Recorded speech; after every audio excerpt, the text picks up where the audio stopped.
6th chapter of St. John's Gospel, we have the famous miracle of our Lord that you all know, the miracle of the loaves and fishes. After our Lord, the important person in the story is the little peasant boy who comes with his lunch. We presume he was a peasant boy because he had a peasant's lunch. And he glides in and out of the Gospel to remind us of the importance of one person.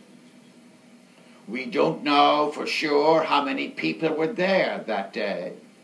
The Gospel tells us there were 5,000 men.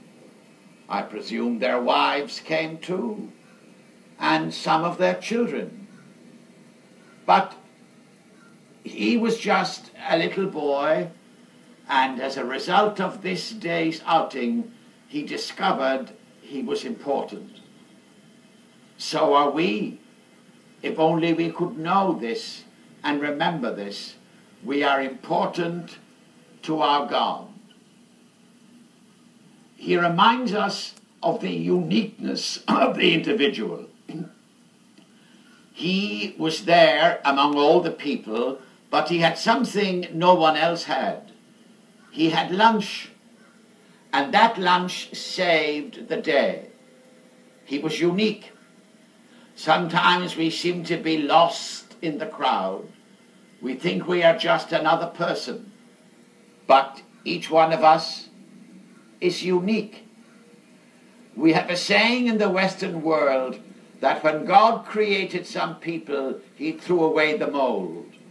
When God created Florence Nightingale or Helen Keller, he threw away the mold, we say. Or when he created Abraham Lincoln or Napoleon, he threw away the mold. When he created you, whoever you are listening to me now, he threw away the mold. You are not a carbon copy. You are an original. And this peasant boy reminds us of the usefulness of the individual. Remember, the young growing boy would have been hungry, and he could have said, "This is my lunch, and I need it." But he gave it to St. Andrew. He must have had a good mother who taught him to give and to share. Or perhaps he went to the synagogue with his father, and the rabbi told them that everything we have, God has given to us. You who are listening to me, where did you get your keenness of mind that has made you this wonderful doctor, this very successful lawyer? Where did you get that strength of body that enables you to get up out of bed each morning and work hard all day? Where did you get your wealth? Did you put the oil in the rocks, or the fertility in the soil, or the fish in the sea? Do you remember Joyce Kilmer? Poems are made by fools like me, but only God can make a tree. With all the people who have made a fortune in the lumber business, I wonder how many of them remember that. There is a famous chapter in the book of Genesis, chapter 22, which tells us about Abraham and his son Isaac. Abraham was an old man. He was 100 years old. And he wanted a son. And God gave him Isaac.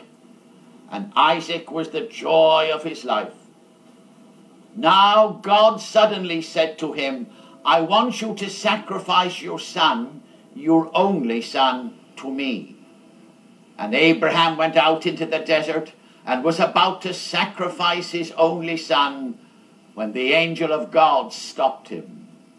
And then God said, "Because you were willing to do this, I swear I will bless you abundantly." My dear friend, is there some person in your life who brings you happiness and peace and serenity and love. Remember, that person is God's gift to you in love. If God were to ask you to give that gift back, are you willing?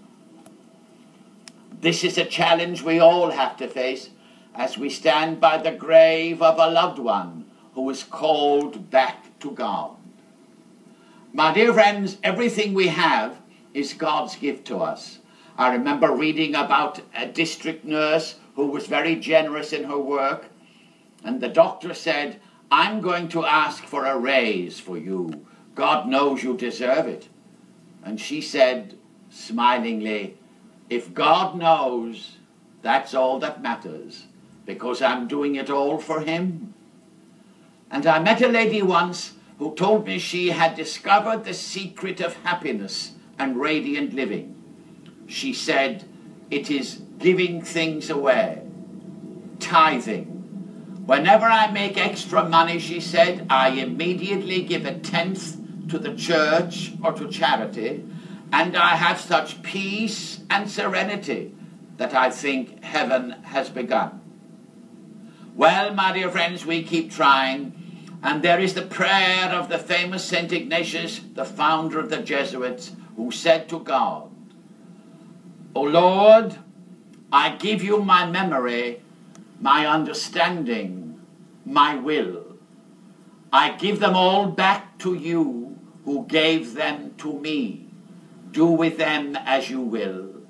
In return, all I ask you is that you give me your grace and your love.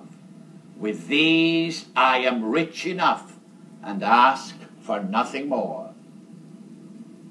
God bless you.